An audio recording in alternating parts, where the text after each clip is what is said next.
Welcome everyone. I'm Rhonda Bondi and this is Domino Discover, my favorite routine.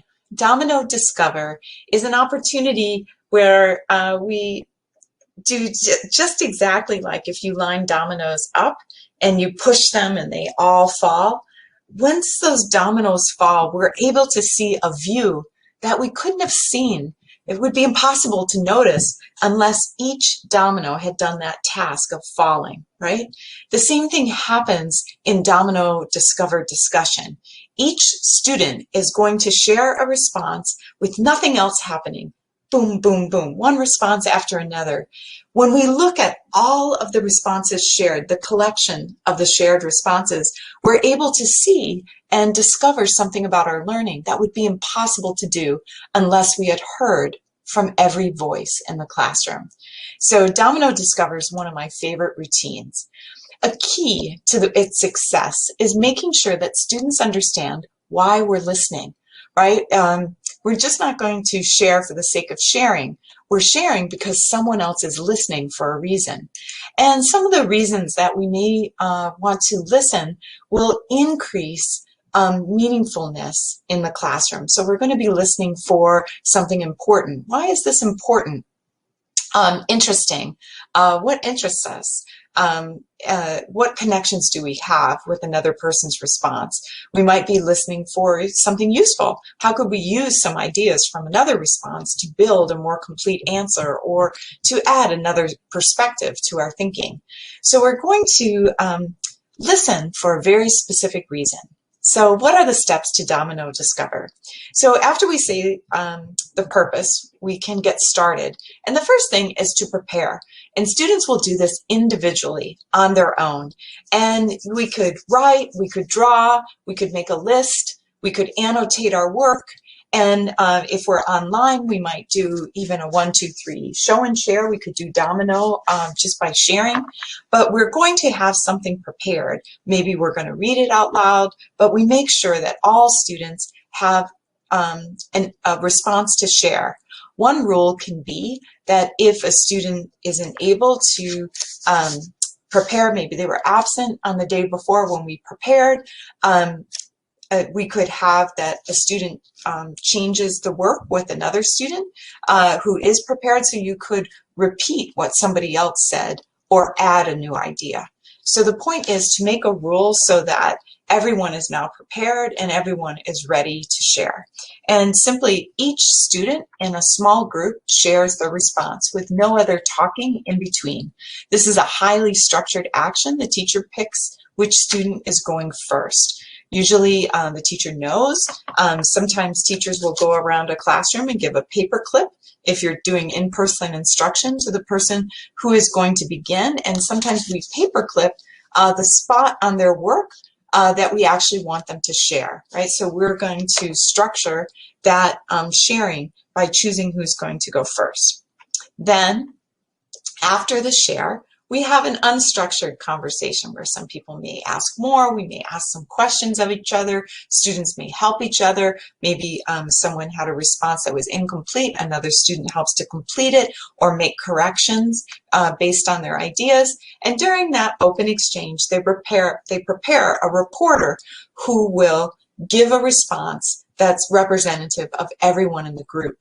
The reporters can be chosen by the teacher, chosen by the group, or chosen by a spinner where all students have to be prepared to represent their group.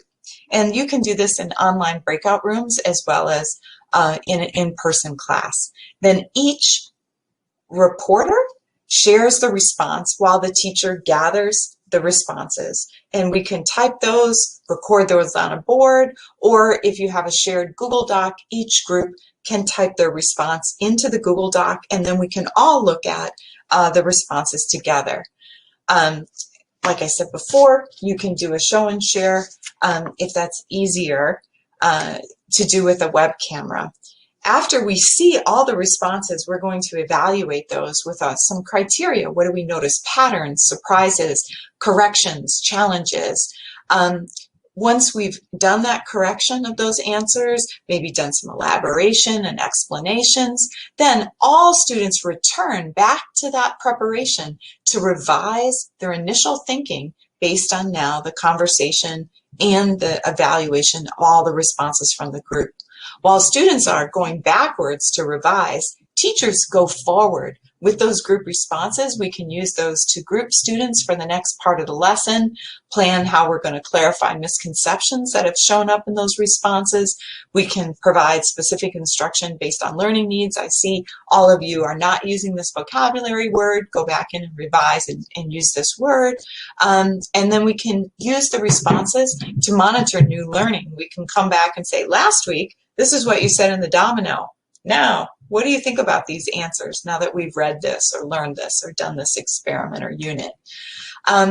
Here's an example of some rules in the classroom. Everyone shares, everyone listens, no interruptions. So you can see, you could be listening for specific vocabulary words and listeners might be tallying those. In this case, it's buzzwords. Where does a domino fit into the agenda? You can see it fits in all kinds of places.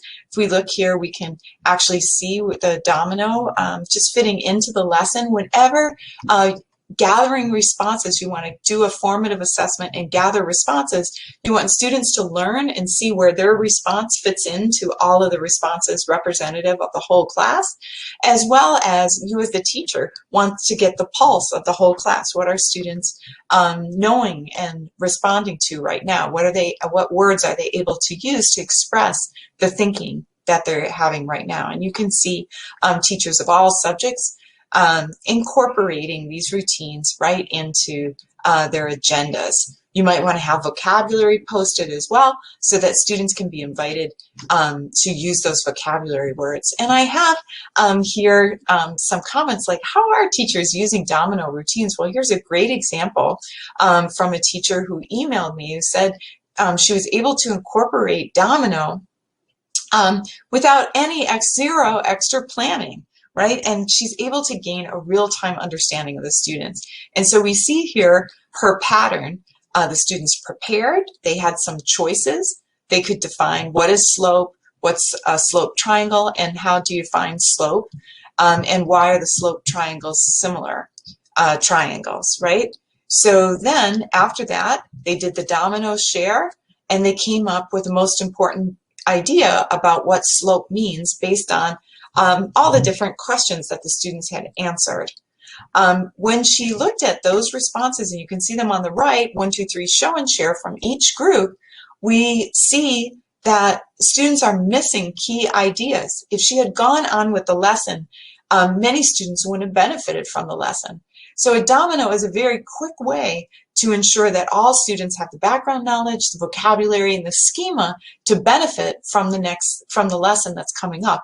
It's also a great way to check after a lesson to ensure everyone is taking away the important learning that you want them to. And now you see it's a routine. This teacher can use domino every day. I invite you to watch some videos of, here's a math teacher in Brooklyn, and look at the next video where we see Dee Dee at an international school in the Bronx using domino, and see if you can compare the differences in the teacher's directions. What rules do you hear and see in the classroom, and how are the teachers using it? If you're interested in using some tools with Zoom to lead domino online, you can listen to Taylor, who does an extended domino, is a TTO, Think, Talk, Open Exchange, and she explains that really well and how to use tools in Zoom. So I hope that you are able to use domino, and I look forward to hearing all about how you're using it with students.